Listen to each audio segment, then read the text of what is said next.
Tonya J. Powers on the line right now from Fox News. A big verdict coming out of Baltimore. Good morning, Tonya. Good morning. And what do we know this morning?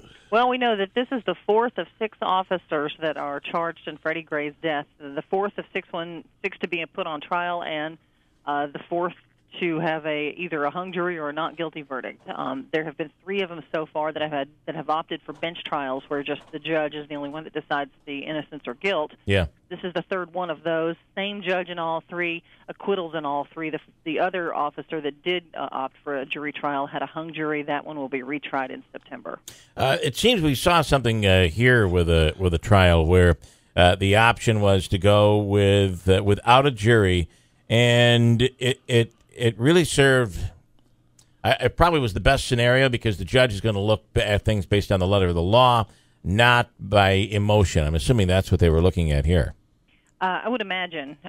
It's interesting, though, what the judge said. I mean, he told the prosecutors, are there some things in this that could be innocent and some that, it couldn't be, yes. But they told them that they did not, basically get the burden of proof over. Yeah. I mean, it was up to them to say this guy did this and knew what he was doing when he did it.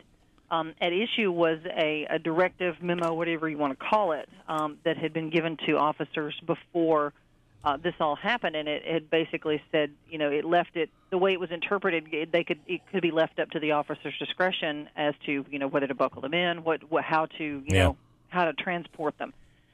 That was one of the things that played a role in this. How was the response, the public response? Well, I mean, some of the people there in Baltimore say, okay, you've had four of them, which has, by the way, included the highest-ranking officer, which is the lieutenant that was just on trial that just was acquitted yesterday, we found out.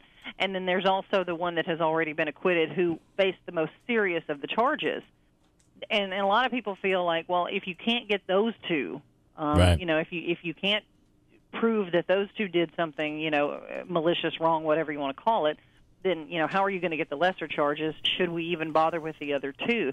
And then, of course, there are people on the other side saying, no, justice should be done. Yeah. Should absolutely go through with it. So. All right. Interesting stuff. Tonya J. Powers, thanks so much. We appreciate it. Sure. Thanks. Have a great day.